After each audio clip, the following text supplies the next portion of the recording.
You calm my raging seas. You walk with me through fire and heal all my disease. I trust in you. I trust in you.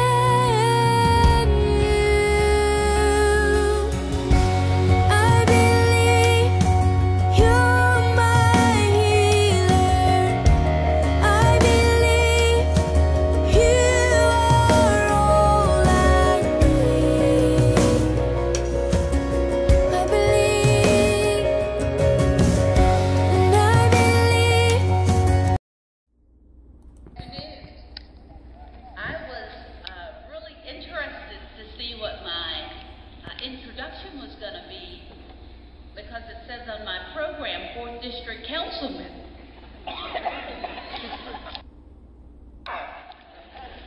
I've been doing a lot more than I thought I was doing. It's going to be a little exciting for me. It is a pleasure to be here. You don't want me to be your 4th District Councilman. But I have fun doing what I do at Wave 3. And it's even more exciting for me to be here today. I could run down there and hug every last one of you. I hope you're as excited as your family are today, and as excited as I am. And I speak at a lot of commencements, and I'm going to give you my commencement talk today. But my daughter just graduated last night, magna cum laude from the University of Louisville. And so I'm just full today. I just want to hug every graduate I see. Because parents, I know what's going on in your hearts and your heads and how excited you are. And trust me, every class you took, every test you took that you called and let them know, oh, I got this test, I'm taking it. They were taking it with you. Every test, they were, how'd you do? How'd it go? How are you doing? So they are extremely proud of you today. And I just hope you know what they went through while you were going, what you were going through. So if you would just get up, turn around and look at them and applaud them too, because they went through a lot. Applaud your family. Get up and thank them for being with you, because they were the whole way, I guarantee you. They were the whole way. I thought I was going to go nuts. You can sit back down. I thought I was going to go nuts. It's like I took a real breath when my daughter graduated last night. I hope whatever you want these degrees to do for you, I hope that's exactly what they do. I hope that's exactly what they do. Now, it's not going to be a magic kind of wand thing where you can wave. It's going to take some attitude from you. That's the most important thing. I have a 15-year-old, and that's what we talk about a lot. You can imagine attitude. A 15-year-old. Pray for me.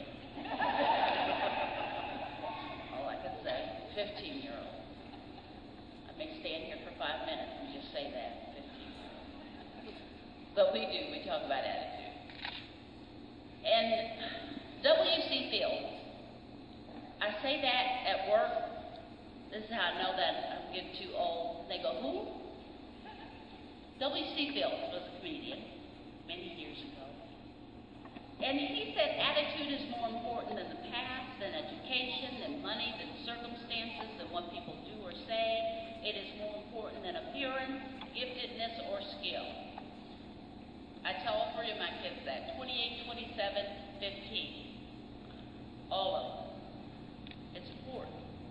Now, I'm from Southwest Louisville. Anybody know where that is?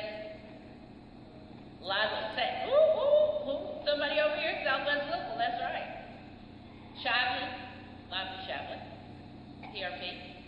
So I was born and raised. So my philosophy is a little more simple and down to earth. And I was trying to decide if I was going to give it to you all today, but I am, because that's just who I am. Mine is not as flowery as a W.C. Fields, but this is the way I figure it. And I tell my son this, your attitude is like your underwear. Anybody following me? Attitude is like your underwear. When you got up this morning, you decided what pair of underwear you were going to put on, right? You picked it. You chose it. You picked it. You decided to put on that pair of underwear, right? Some of you are looking at me funny. If you don't have any on, don't say it. But what I'm saying is it was a choice. You decided to do that. That's what I tell my 15-year-old all day. It's a choice. Your attitude, that's a choice. When he was a little boy, he used to get these little papers he'd bring home. If he was good, he got a green. If he had a little bit of a trouble, he had a yellow. If he, had a bad day, which we never had, it was red.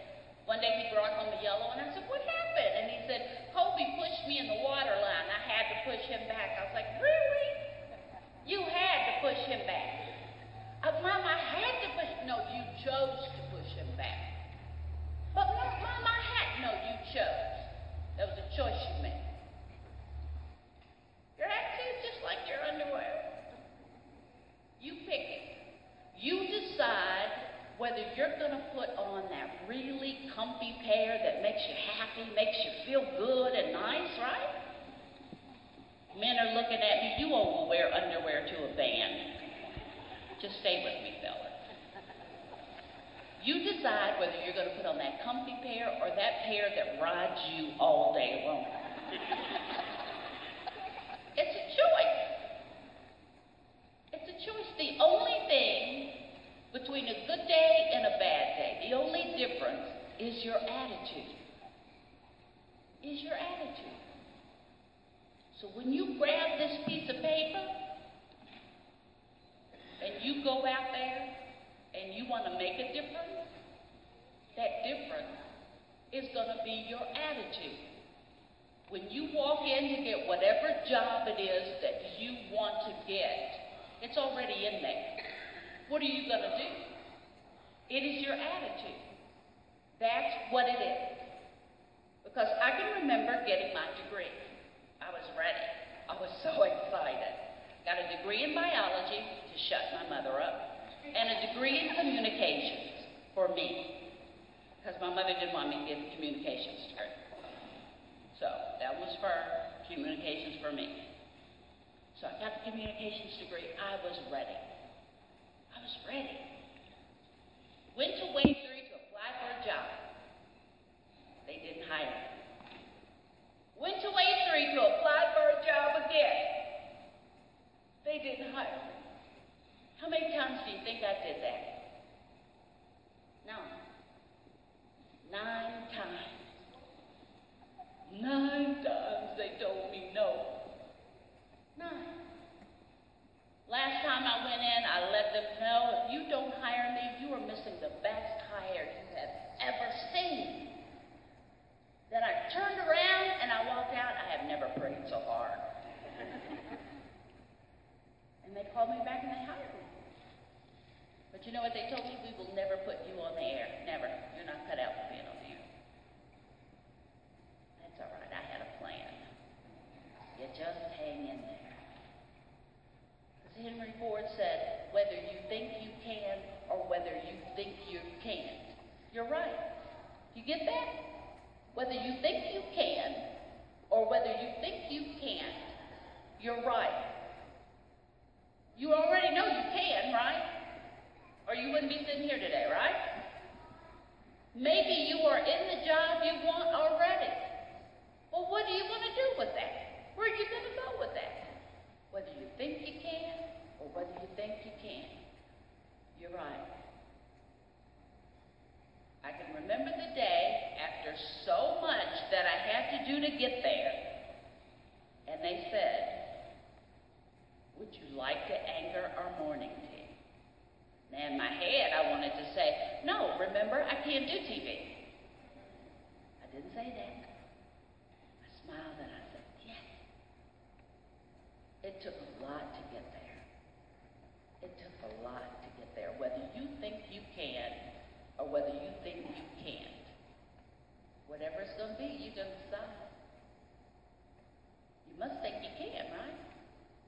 When you walk up here today, stick your chest out. Put your swagger on. Do y'all know what that is, swagger? Little swagger going on. That's what I hear from my 15-year-old. Mama, I got the swagger. You need to put that on today and be proud of yourself. Be proud of yourself. Now, I'm going to tell you a little story about some frogs. You're laughing. This is a good story about some frogs. Now, these frogs were jumping through the grass. They're jumping. No frogs are happy. They're jumping through the grass. But two frogs fell into a hole. Two of them. All the other frogs looked down into the hole. It's a deep hole. Deep hole. They're jumping, trying to get out. All the other frogs looking down at them. These two frogs jumping, trying to get out. All the frogs looking down into that hole saying, oh, Lord, I'm glad I'm not you. I don't want to be down in that hole. Y'all ain't never going to get out. Look at them down in that hole. I am so glad I'm not. Y'all stuck down there forever. I would not want to be in your situation. Y'all are stuck. They ain't never going to get out. They were hollering down there to him, y'all stuck, forget it. I wouldn't want to be you. And the frogs are jumping, trying to get out, and the whole